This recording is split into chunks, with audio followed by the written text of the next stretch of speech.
Cooperative Republic of Guyana this year celebrated its 52nd independence anniversary in fine style. Guyanese of all walks of life gathered at the Durban Park to witness the annual flag-raising ceremony, which was held at 14 hours and featured some 2,000 youths performing. This event was followed by a flag concert hosted at the Stabroek Market Square, and the independence was ushered in with a colorful display of fireworks. Roundabouts. Approaching a roundabout. When you approach a roundabout, you must use your indicator if you intend to turn left or right or make a U-turn at the roundabout. You must give other road users sufficient notice of your intent to turn. Entering a roundabout.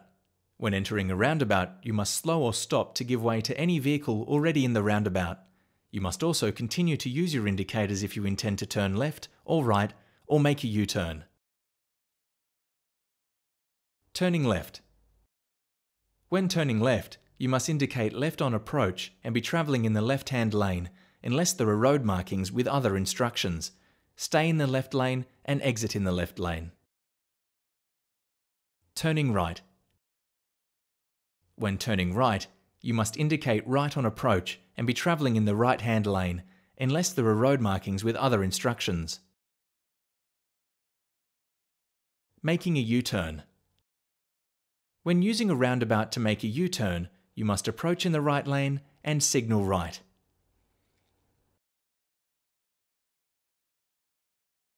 Changing lanes in a roundabout. Drivers may change lanes in a roundabout if they wish. The usual road rules for changing lanes apply. You must use your indicator and give way to any vehicle in the lane you are entering. Going straight ahead. You don't need to signal when approaching the roundabout if you are going straight ahead. You may approach the roundabout from either the left or right lane unless there are road markings with other instructions. Exiting a roundabout. As when you exit a road, you must signal left when leaving a roundabout, if it is practical to do so, and you should stop indicating as soon as you have exited the roundabout. However, when you are travelling straight ahead on a small single-lane roundabout, it may be impractical to indicate when exiting. While this year's 52nd Independence Anniversary celebrations kicked off with a traditional flag-raising ceremony, the event was hosted at 14 hours to facilitate the participation of the several hundred children. President David Granger, First Lady Mrs. Sandra Granger, Prime Minister Moses Nagamutu and his wife Mrs. Sita Nagamutu, and several cabinet members joined with thousands at Durban Park to witness the spectacular performances. Organized by the Ministry of Social Cohesion, this year's annual flag raising featured a grand cultural presentation which celebrated Guyana's Six Peoples and its green development. This was followed by a military parade led by ranks of the Guyana Defence Force, the National Cadet Corps, students from across the country, Pathfinders, and the Scouts. As customary, the highlight of the afternoon was the 21-gun salute and the hoisting of the golden arrowhead on the 180-foot flagpole in the center of the Durban Park facility. President David Granger, in his address to the nation, stated that independence is to be valued and safeguarded. The words of our national anthem remind us, and I quote, "We are born of their sacrifice, heirs of their pains," end quote. Independence was the future for which our foreparents fought but did not enjoy.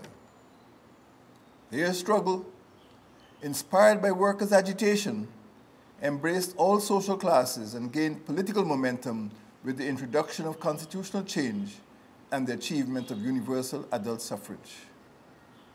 Independence, once achieved, enabled the elimination of the worst forms of discrimination, the extension of universal primary and secondary education, and the emergence of local economic enterprises, among other changes. For the most part, Guyanese enjoyed the celebrations and shared some of their excitement. Being home now and seeing the progress, the brightness of Guyana, I feel so happy, so proud to be a Guyanese. I do feel glad that they did, consider the young people for once and allowed us, to showcase our talents and to express ourselves fully and effectively. Well, it's great that it is celebrating that length of time, and I'm happy to see a lot of people out here joining in that happy event. A lot of development has been done and continues to be done for our country. So when these youths get older, they can benefit from all that is being developed now. The festivities did not end there. Later that evening, Guyanese swarmed the Stabroek Market Square for a grand concert to usher in the nation's independence anniversary. The show featured a lineup of some of the best local artists who delivered energetic performances.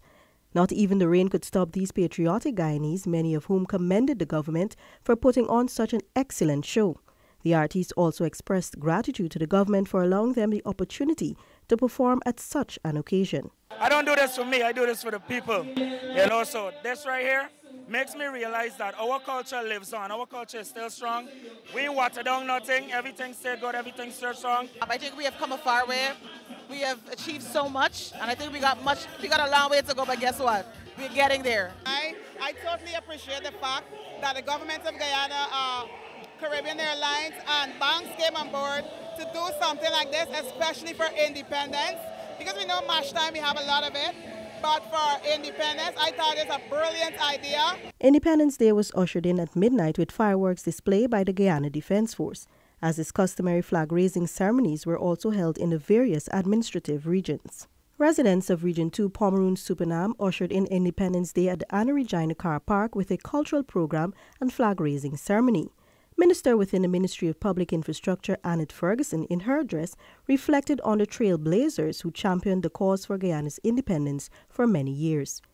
Let us not forget, it was the late Lyndon Forbes Sampson Burnham, Guyana's first executive president, and Dr. Chadi Jagan, who both labored tirelessly in realizing our status as an independent nation.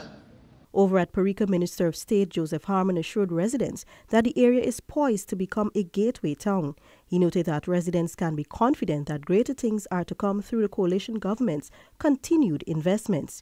He was speaking at a flag-raising ceremony hosted at the Parika Mora Neighborhood Democratic Council on Thursday evening, May 24, at the Parika Playground. I am proud to also recognize that only 2 days ago, our Minister of Public Infrastructure publicly stated that the Parika Ferry Stelling was earmarked for massive development. The funds had already been acquired from a World Bank grant and that the work will start very shortly. The intention is to make this Parika Stelling a modern facility so that the little holes and so on that you have to go through trying to get to the speedboats will be a thing of the past. Those gathered were urged to remember the country's motto, one people, one nation, one destiny, and to continue to work together for the further upliftment of the region. Attorney General and Minister of Legal Affairs Basil Williams, speaking at the flag-raising event at Region 4, Demerara Mahaica RDC, in Triumph, assured youths of government's commitment to ensuring they are equipped to assume meaningful roles in the country's development. Our government see you as our solution for the development of Guyana. And you couldn't be here at a better time. We, as was said, are on the cusp of transformation. And you have here a government that understands how to deal with young people. You had a government in the past that established a national service when there was heavy youth unemployment, as now.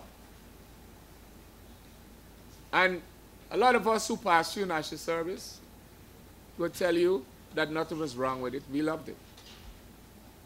It gave us skills, it gave us discipline. While in Region 5, Mahaica Berbice for the celebrations, Minister of Public Affairs Dawn Hastings Williams called on residents to make the community a conducive one that will encourage its youths to reside there. We will continue to deliver no matter what. We accept the challenges as something that we can find solutions to. Wherever there is a problem, there is always a solution. The observance was held at the Regional Democratic Council at Fort Wellington and saw many residents turning out to witness the hoisting of the golden arrowhead. Kayuni Mazaruni's Region 7 progress was commended as the region observed Guyana's 52nd independence anniversary with a cultural program and a flag-raising ceremony at the Bartica Stelling Square. Addressing the gathering, minister within the Ministry of Public Health, Dr. Karen Cummins, said Guyana launched itself as a proud, independent nation 52 years ago and continues to make ardent strides towards establishing itself as a developed, progressive nation. The government of Guyana is set on an undeviating course towards achieving unprecedented prosperity and development that will benefit all the people of Guyana and their descendants in prodigious ways. This government is committed to leaving a legacy of which we can all be proud. Thus, this administration stands firmly devoted and determined to ensure it provides the good life for all Guyanese. At the Region 8 Patara Siparuni flag-raising ceremony in Paramakatoy, Minister of Communities Ronald Bulkan said as Guyana celebrates 52 years of independence, the administration continues to work assiduously to provide easy access to public services. This government is committed to closing the gap between the coastland and the hinterland. His Excellency, right here in Paramakatoy last July, at the commissioning of the Tomato Facility Project, said, and I quote, "We want to ensure that we understand that Guyana is not two nations, one on the coastland, one on the hinterland. We want to bring those two parts together so that the quality of life and the standard of living on the coastland is the same as the standard of living in the hinterland." Delivering the feature address at the flag-raising ceremony and street parade, minister within the Ministry of Communities, Valerie Adams Patterson Yearwood, urged Londoners to unite and cooperate with their government, since this will enable the realization of the good life that has been promised and is already on stream. Joining the minister and the hundreds of Londoners were a minister within the Ministry of Natural Resources, Simona Brooms, Regional Chairman Rennis Morian, Mayor of Linden Wanika Arundel, and several other regional and municipal officials. Before the golden arrowhead was hoisted at midnight, Minister Brooms, along with regional officials, took the salute from the joint services. She earlier inspected the Guard of Honor. The Diaspora was not left out of the celebrations. Second Vice President and Minister of Foreign Affairs Carl Greenidge was in New York, where he joined members of the Diaspora there for a special independence anniversary observance. The minister took the opportunity to encourage Guyanese there to use their skills to enrich the Guyanese community wherever they are. Independence has left us as masters of our destiny. It is for us to make what we will of that destiny. We are our own conductors and captains in that sense. And what I would say to you, ladies and gentlemen, is that Guyana and Guyanese have shown from the days of slavery, from the days of indentureship, that there is a certain indomitable spirit that characterizes the Guyanese community. Ambassador and Guyana's permanent representative to the United Nations, Michael Tenpau, reflected on the country's journey so far and the opportunity to achieve the good life. We're beginning to see more and more the golden arrowhead waving proudly atop the winner's podium in international sporting competitions. And we're beginning to see a new attitude in our people and in our leaders. An attitude that sees difficulties as temporary and as opportunities if we are creative and positive about them. Another highlight of this year's independence anniversary was the private sector-led inaugural carnival festivities. This saw concerts with popular soca artists Marshall Montano, Bunji Garlin, Kes the Band, among others, and a parade through the streets on May 26. You have been watching another edition of InfoHub Extended. Do join us again. Goodbye.